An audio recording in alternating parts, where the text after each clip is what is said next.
Bom dia, boa tarde, boa noite. Seja muito bem-vindo mais uma vez ao canal da Primeira Igreja Batista em Guaxupé. Que Deus te abençoe. E nós estamos fazendo essa série de resumos da nossa pregação, da série de mensagens Caminhando para a Maturidade, na exposição de 1 Coríntios. Então, vamos lá, pegue a sua Bíblia, eu vou pegar a minha Bíblia aqui. Pegue a sua Bíblia, abra lá em 1 Coríntios. Hoje nós vamos ver o capítulo 7, um capítulo extremamente importante para os nossos dias atuais, um capítulo que vai nos dizer sobre a família, sobre a valorização da família, sobre o casamento e tantas dificuldades que esse tema tem levantado dentro da igreja do nosso Senhor Jesus Cristo.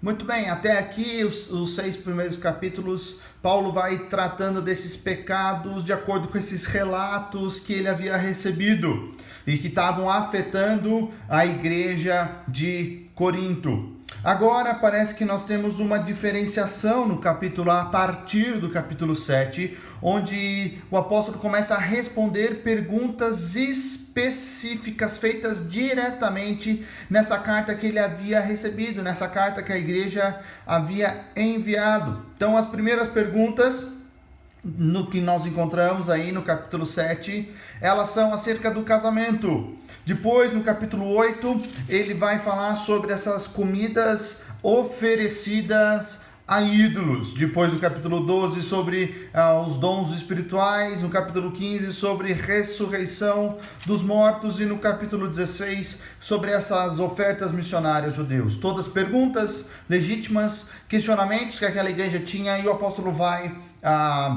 responder uma a uma. Nós hoje no capítulo 7 temos que ter em mente que o apóstolo não estava querendo fazer uma teologia do casamento. Ele estava respondendo questões bem específicas da igreja ali, e ele não quis ser exaustivo, sistemático, completo neste capítulo.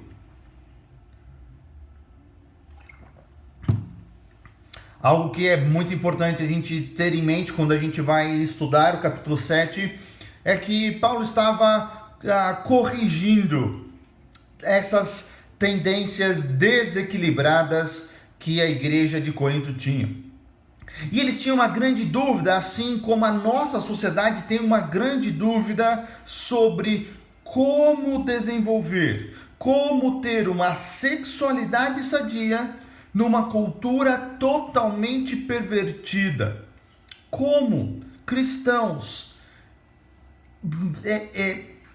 utilizar dessa sexualidade dada por Deus como presente, mas numa cultura onde a gente vê uma banalização total dessa questão sexual.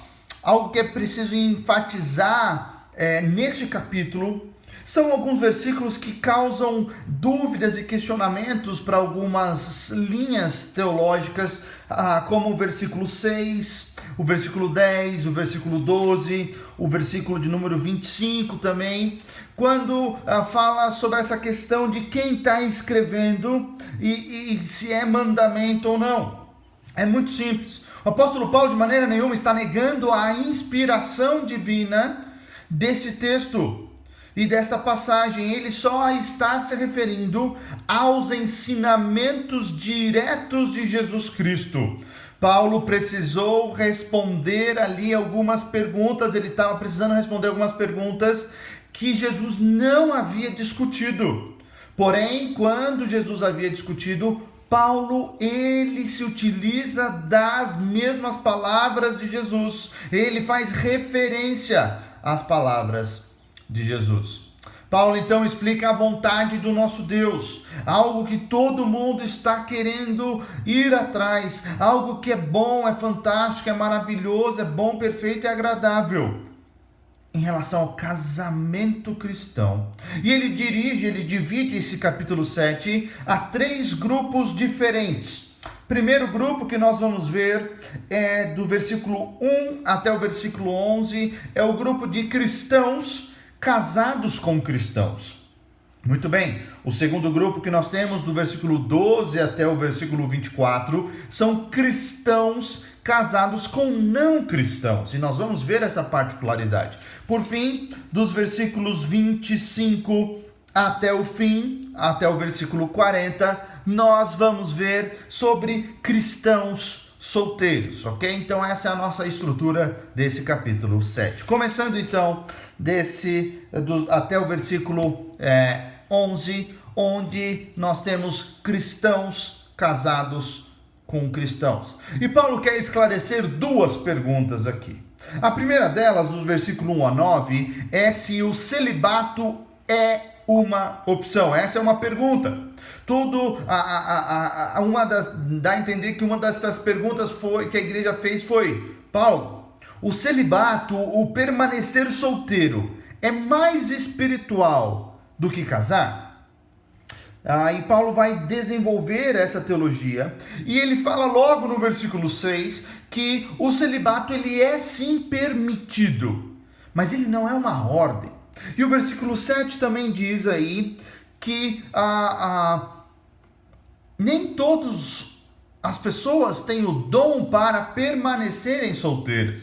Paulo, então, ele lembra de algumas situações ou circunstâncias muito específicas na qual essa pergunta está sendo respondida. E isso faz a gente voltar e entender e tentar ver com os olhos do leitor original essa resposta. Pelo menos 3 fatores para a gente entender.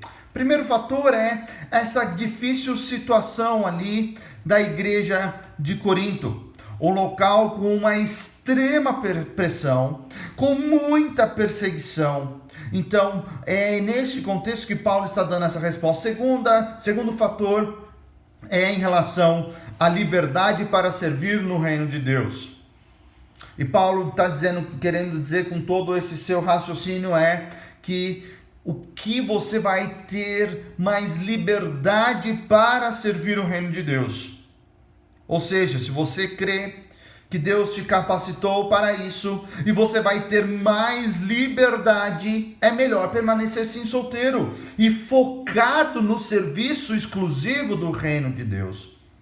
E em terceira situação é que de fato isso é uma capacitação sobrenatural do nosso Deus. Então o celibato é essa capacitação para servir a igreja, assim como os dons. Nós sabemos que essas capacitações sobrenaturais não são para nós mesmos, mas é para servir a igreja de Deus.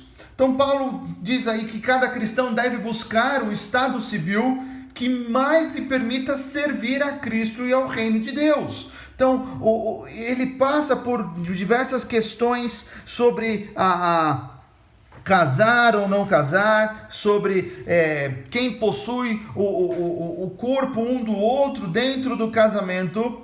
E Paulo tem que resgatar o princípio que desde o início, esse padrão divino, que é um homem casado com uma mulher por toda a vida.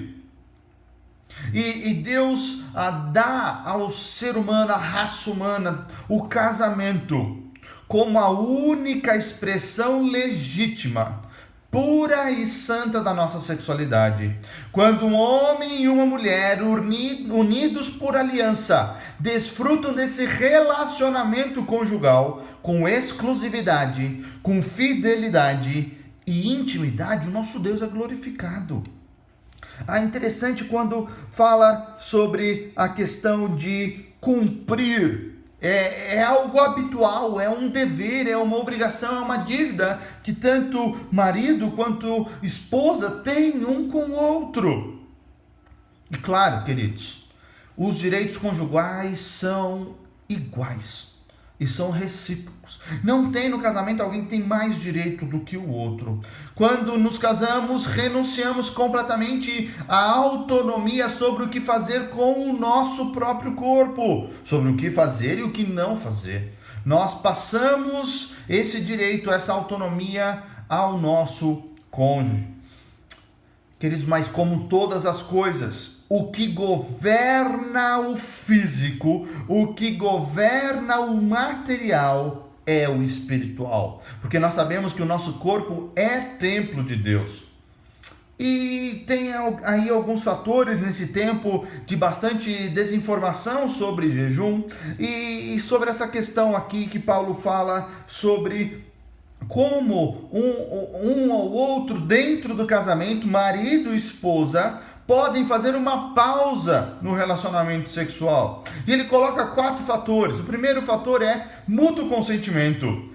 Essa pausa não pode ser e nunca será uma decisão unilateral, ou como a gente tem ouvido no nosso país, monocromática.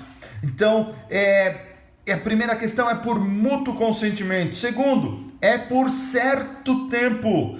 É um tempo claramente pré-estabelecido. Terceiro lugar, é para se dedicarem à oração. Talvez o marido e mulher, eles vão se concentrar em questões do reino de Deus, questões do seu relacionamento com Deus. Mas por fim, o quarto e último fator aqui, é que depois eles vão se unir novamente. E esse tempo, com o seu fim, ele tem uma grande celebração sexual. No versículo 6 nos traz a ideia também que esses períodos de pausa sexual dentro do casamento, para o casal, para cristãos casados, eles são opcionais, eles não são obrigatórios. Então o apóstolo aqui, nesses 9 primeiros versículos, ele discute sobre celibato ser ou não opção e discorre sobre isso. Agora nos versículos 10 e 11 ele fala sobre: mas então, se celibato não é uma opção, eu já estou casado com outro cristão, então, Paulo, divórcio é uma opção? Interessante que como Jesus tratou dessa questão, Paulo cita exatamente os seus mandamentos e repete o que ele fala mais à frente no versículo 39. Maridos e esposas cristãs não devem se divorciar. Paulo deixa claro de forma super coerente com o restante da Bíblia que separação e divórcio não devem acontecer no casamento cristão. Porém, assim como o Senhor Jesus, ele reconhece que às vezes a dureza do coração torna impossível preservar o casamento. Mas de nenhuma maneira a separação autoriza um novo casamento. Aquele irmão separado só tem 2 opções. E ainda há opção para ele. Primeira, versículo 11. Continuar sozinho. Segunda opção, reconciliar com o primeiro cônjuge, o único cônjuge. Não há mais outras opções de acordo com a palavra de Deus.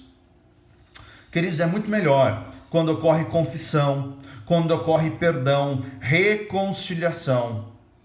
O divórcio tem que ser o último dos últimos do recurso para um casal cristão. Primeiro a gente precisa esgotar todas as formas possíveis para restaurar o casamento, para que o casamento seja preservado. Então, esse primeiro trecho, onde nós vimos cristãos casados com cristãos, vemos que quando marido e esposa se entregam ao Senhor, procuram agradar um ao outro no casamento, seu relacionamento é tão pleno que nenhum dos cônjuges sequer pensa em buscar satisfação em algum outro lugar. Porém, o que nós temos visto é o contrário, é uma tendência assustadora do aumento do número de divórcios entre cristãos. E só posso imaginar como isso entristece profundamente o coração do nosso Deus.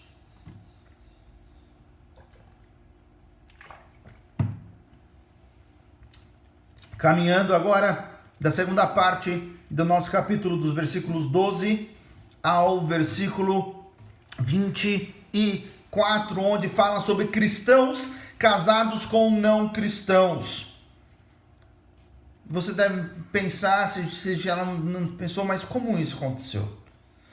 Muito bem, alguns cristãos ali da igreja de Corinto haviam sido salvos depois de se casar.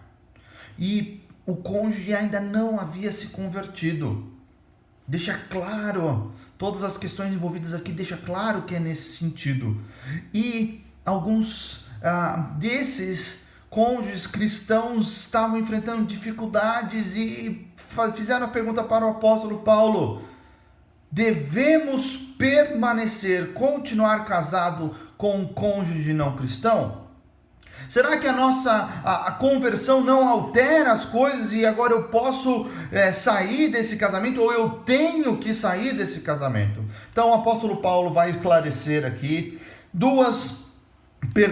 mais duas perguntas. A primeira delas é: devo permanecer casado com um cônjuge não cristão? Dos versículos 12 a 14, depois a parte final do 16 até o 24. Paulo, então, ele responde que eles devem continuar, sim, permanecer com os cônjuges não convertidos, enquanto estes assim o desejarem. A salvação não altera o estado civil, pelo contrário, a salvação tem que intensificar, melhorar a relação matrimonial. Queridos, nós também queremos ressaltar que é um ato de desobediência clara e explícita contra o nosso Deus, um cristão namorar, noivar e se casar conscientemente com uma pessoa não salva.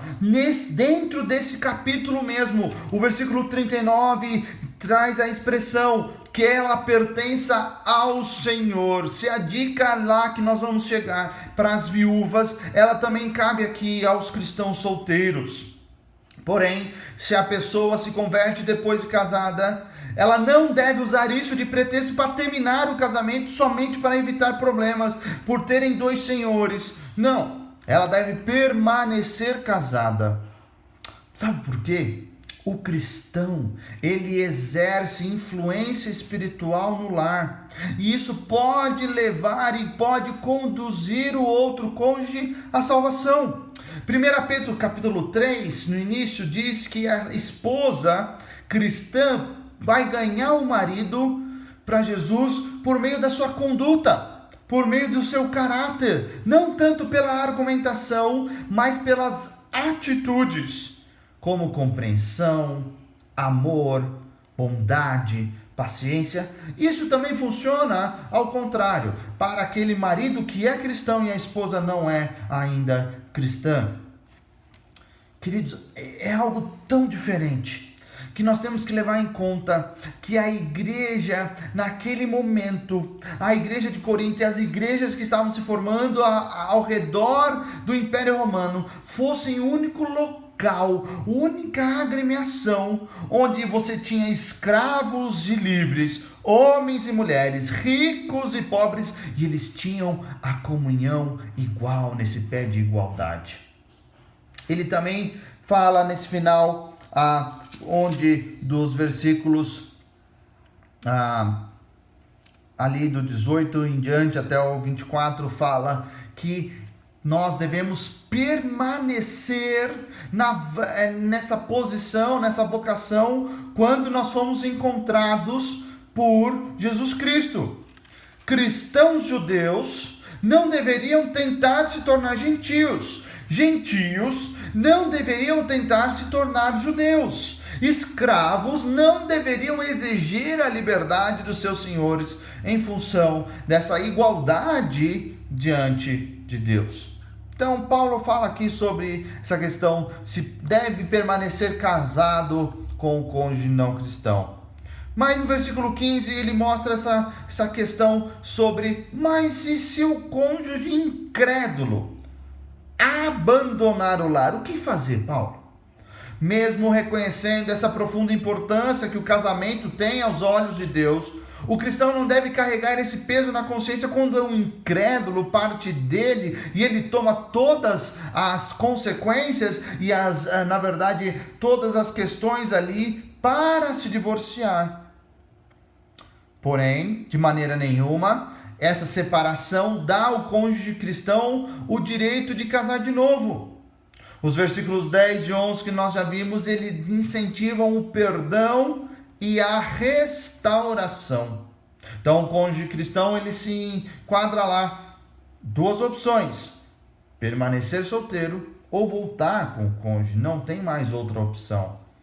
Queridos, o casamento fundamentalmente é um relacionamento físico. Gênesis 2:24 fala que eles se tornarão uma só carne. Por isso que o argumento do apóstolo Paulo aqui no versículo 39, que fala que o casamento só pode ser rompido por uma causa física.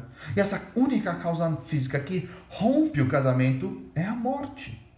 Então Paulo cita algumas razões para a não separação. Primeiro, o cônjuge incrédulo, ele é santificado. Olha lá o versículo 14. E o marido descrente é santificado pela união com o cristão. Segundo lugar, porque os filhos que têm pelo menos um pai cristão se tornam santos. Se não fossem seus filhos, seriam impuros, mas agora eles são santos, eles procedem dessa santidade que veio por meio da salvação em Cristo Jesus. E terceiro, fala sobre essa convivência do versículo 16, que do cristão com o incrédulo sempre existe a possibilidade de conversão desse descrente. Temos essa tendência de pensar que a mudança nas circunstâncias, e a circunstância tratada aqui é a conversão. Lembrando, estamos falando de pessoas que se converteram após o casamento. Talvez nós temos essa tendência de pensar que mudar as circunstâncias é a solução. Não. Na maior parte das vezes o problema é de caráter interior, e não relacionado a algo ao nosso redor. Queridos, o cerne do nosso problema, normalmente, é o que se passa dentro do nosso coração.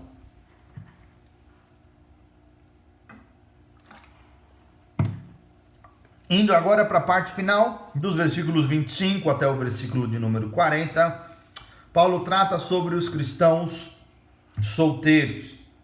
Ele se dirigiu rapidamente para esse grupo lá nos versículos 8 e 9, mas nessa última seção desse capítulo, ele entra em detalhes. E a grande pergunta que eu creio que ele deve estar respondendo aqui, ele responde Paulo, um cristão, com todo esse contexto que nós já vimos, ele deve se casar ou não? É uma questão relevante. É uma questão que a gente tem que responder como pastor, é uma questão que a gente tem que responder, tem que saber. E talvez uma questão secundária aí que os pais, as famílias estavam preocupadas, E Paulo, o que eu faço com essa minha filha que ainda não se casou, é cristã, mas parece que ela está ficando mais velha? Então, essa parte final também pode ser dirigida principalmente a esses pais de moças em idade de se casar. O que fazer? Então, Paulo vai explicar que nesse processo de tomada de decisão quanto ao casamento, casar ou não casar, seja levado em consideração uma série de fatores. Aqui o apóstolo mostra pelo menos 4 fatores para se casar ou não. Primeiro deles, dos versículos 25 até o versículo de número 31. Considere as circunstâncias. Era um tempo de muitas dificuldades e perigos, como já falamos. Um período que a sociedade estava prestes a passar por extremas transformações. Olha o versículo 31. A forma presente desse mundo está passando, considerando as circunstâncias. Também, e ele já falou que isso não significava que os cristãos deveriam tentar se divorciar, de maneira nenhuma. Os que se casassem deveriam estar preparados para aceitar essas provações típicas do casamento, da preocupação. A gente vai falar sobre ela mais adiante, sobre o cuidar do cônjuge, dos filhos e tudo mais, que isso decorre da decisão de casar ou não casar. E considerar as circunstâncias continua sendo um ótimo conselho para os noivos de hoje em dia. Será que eu estou considerando as circunstâncias em volta de mim? O que está? Ou é um desejo forte no meu coração e eu quero satisfazer isso que está lá? Segundo lugar, dos versículos 32 a 35. Algo que também precisa ser bastante pensado hoje em dia é encarar as responsabilidades com honestidade. A ênfase desse trecho aqui é o termo preocupar. E esse termo também pode ser traduzido, significa no seu campo aí, ficar ansioso, ou, para que eu mais gosto, é ser puxadas em direções opostas. Em ser puxado, ele está como se fosse numa encruzilhada. Para onde que eu vou? E essa é a questão da preocupação que Paulo aborda aqui. Mas a gente tem que lembrar que é impossível duas pessoas viverem juntas, um homem e uma mulher viverem juntas, sem dificuldades de algum tipo. Mas não há nenhuma necessidade de se casar apressadamente e criar ainda mais problemas por casar apressadamente. Queridos, casamento, vamos colocar desde o namoro. Namoro, noivado e casamento requer maturidade. A gente fala com os juniores já da nossa igreja. Namoro é para adulto. Namoro não é para criança, não é para junior, não é para adolescente, é coisa para adulto. Porque se ele visa o casamento, ele requer muita maturidade. E queridos, algo que nós temos que ter em mente, que idade não é garantia de maturidade. Nós temos que ver e sondar muito bem como é essa maturidade. Casamento é algo para pessoas maduras. E Paulo, mais uma vez, nesse trecho, ele enfatiza o viver para o Senhor. É possível agradar a Deus e ao cônjuge se nós nos sujeitarmos a Cristo e obedecermos a palavra de Deus. Muitos casais descobrem que um lar feliz, e na verdade mais ainda esses ministros, né, descobrem que o lar feliz, esse casamento realizado, eles são fontes maravilhosas de encorajamento para um casamento. Eles, no meio das dificuldades, são uma fonte maravilhosa de encorajamento quando você está em dificuldade dentro do serviço cristão. Então, o teu lar tem que ser a tua base forte, realmente o teu porto seguro, o local onde vai encorajar a serem aquelas pessoas que Deus quer ser. Não encorajar o erro, não encobrir o pecado, mas serem aquilo que Deus preparou para nós. Os cristãos solteiros que sentem esse chamado para servir a Deus devem examinar muito profundamente o seu próprio coração, a fim de determinar se o casamento vai ajudar ou atrapalhar o ministério. E ainda devem ter o cuidado de escolher esse cônjuge que também seja chamado para servir a Deus. Não adianta somente um dos dois ser chamado, mas o casal, a família vai trabalhar na obra junto. Terceiro fator, dos versículos 36 a 38, é entender a singularidade de cada situação. No versículo 35, Paulo fala que isso não é uma regra inflexível. Estou dizendo isso para o próprio bem de vocês, não para lhes impor restrições, mas para que vocês possam viver de maneira correta, em plena consagração ao Senhor. Todo mundo pode seguir essa regra, plena consagração. E agora aqui nesses versículos ele fala sobre esses pais, eles têm a liberdade de decidir se é o momento das suas filhas serem dadas em casamento ou não.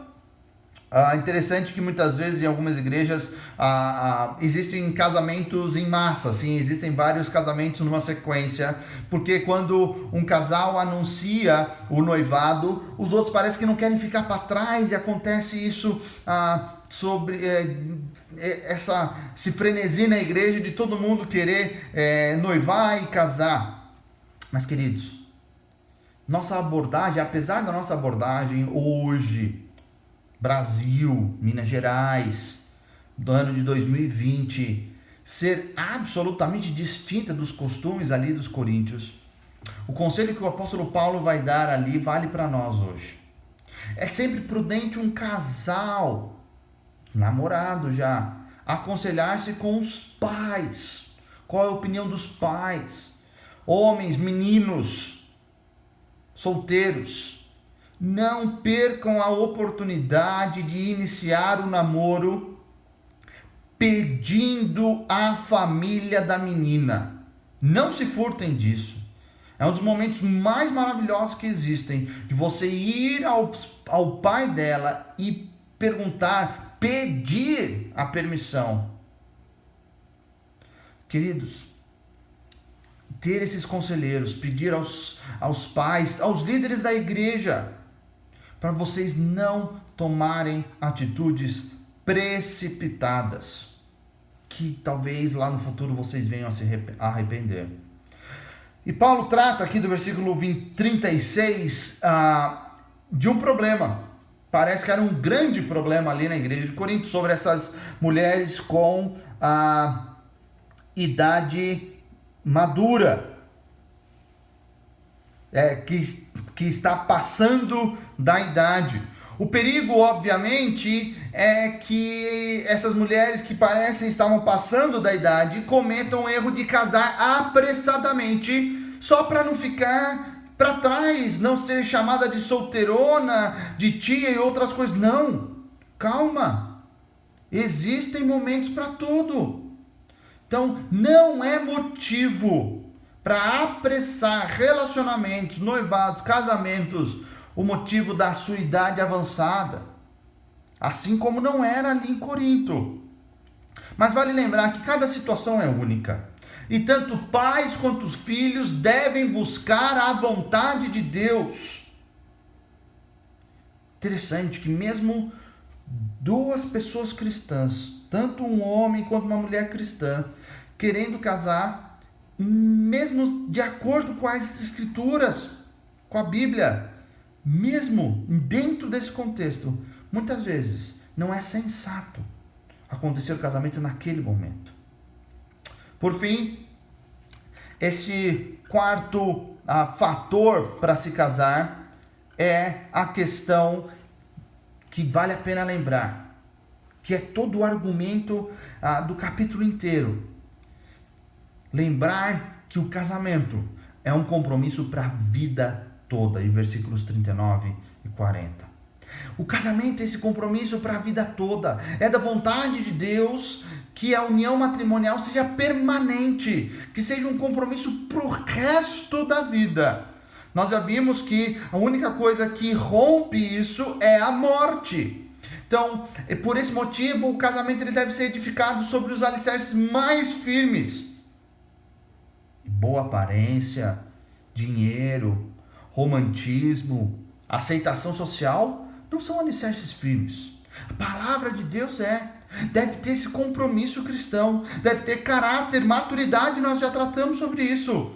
Também deve existir uma disposição de crescer, uma disposição de um aprender com o outro. Quando você está num relacionamento onde parece que o outro não quer aprender mais nada, não sabe tudo, não tem essa disposição, esse coração ensinável, ou ainda mais, um coração disposto a perdoar, um coração disposto a ministrar a palavra de Deus um para o outro, para fazer a vontade de Deus, queridos.